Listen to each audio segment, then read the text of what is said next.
Buenas noches de nuevo, Fernando Rueda. Hola, buenas noches, Bruno. Again.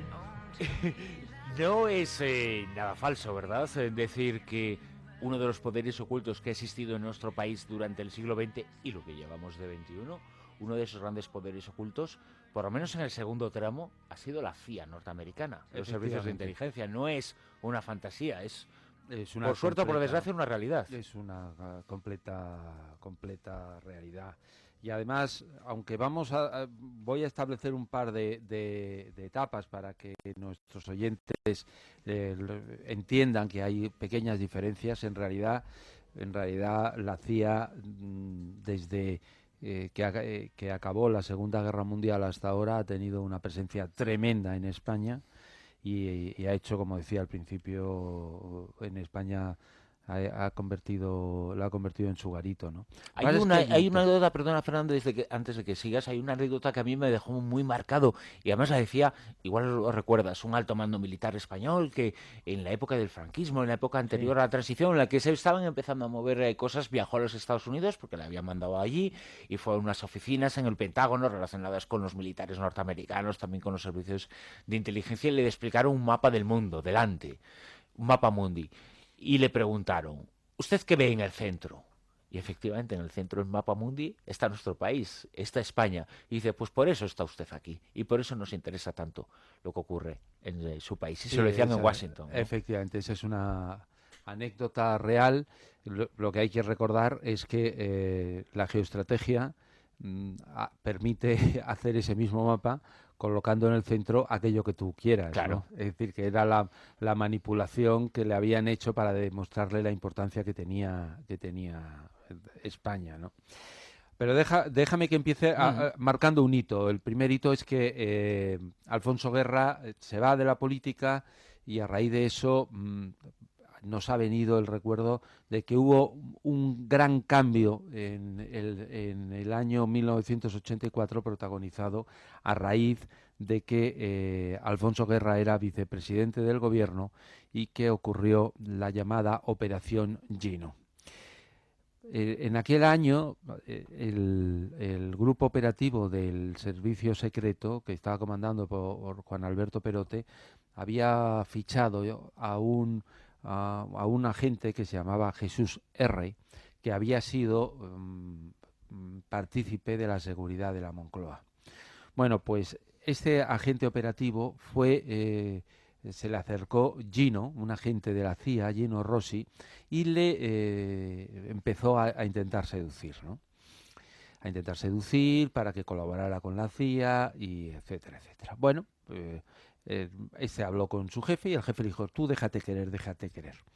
Y ese déjate querer se quedó en determinado momento en que le pidieron ayuda para colocar micrófonos en casa de la novia del vicepresidente del gobierno, Alfonso Guerra. En ese momento fue cuando Perote fue a hablar con el director del CSIC, Emilio Alonso Manglano, para decirle lo que pasaba. Entonces, es curioso, porque Manglano le dijo, pero ¿por qué no nos lo habías dicho antes? Y este le dijo, es que la división de contrainteligencia que dirige Francisco Ferrer son la mayor parte colaboradores de la propia CIA. Es decir, habían mantenido en secreto toda esta operación para que una parte del servicio no se lo comentara a la propia CIA. El hecho fue que el presidente del gobierno ordenó expulsar a los 7 agentes de la CIA que estaban oficialmente, digamos, dentro de los que estaban oficialmente con estatus diplomático en la Embajada de Estados Unidos. ¿Y qué les interesaba de Alfonso Guerra? Lo que querían era tener información para chantajearle, porque llegaban los momentos de la renegociación de las bases, llegaban los momentos del tema de OTAN sí, OTAN no, de entrada sí o de entrada no, y entonces ellos cuando negocian por el chantaje, claro, es como cuando las cortes franquistas, que la CIA, aunque ahora hablaremos, pero la CIA estaba claro que estaba impulsando al SECED y el SECED quiso que las cortes franquistas apoyaran masivamente su autodestrucción para dar paso a la democracia. Había muchos muchos políticos de la época que decían que era nadie de la China, que seguían con Franco y que no iban a votar al rey. Y entonces sacaron el archivo Jano, del que algunas veces hemos hablado aquí, de las dos caras, y fueron viendo, fulanito, ¿qué tenemos contra él? Todos los trapos sucios que habían guardado, y fueron chantajeando uno a uno a todos aquellos que no querían votar.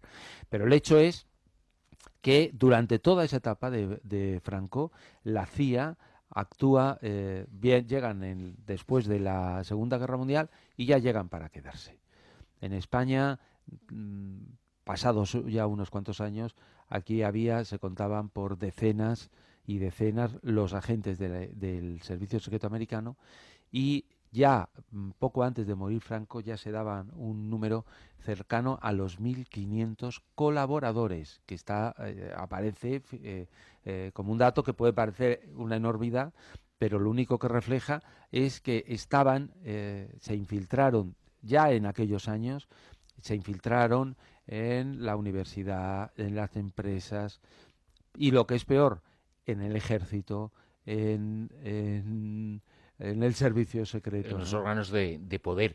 Es que no nos tenemos que engañar, que la gente igual piensa que eso no es real. No, no, que la CIA tiene oficinas en España, en nuestro país, completamente legales, están dentro de la Embajada de los Estados Unidos, Sí. pero están ahí y trabajan. Tienen la sede dentro, igual que la NSA, pero luego tienen empresas tapaderas, las han tenido siempre, eh, oficialmente como estaciones, es decir, como gente que no aparece, que son espías secretos, agentes oscuros, digamos, que están dentro de la sociedad, pero luego tienen un montón de gente. Entonces, sobre todo a principios de los 70 fue cuando hicieron el gran despliegue, porque, tengámoslo claro, ellos controlaron la transición, y más aún ellos la diseñaron, y en esa transición también estuvo Alfonso Guerra, que es, digamos, el personaje que hoy estamos tomando Y Felipe como González también. referente, claro,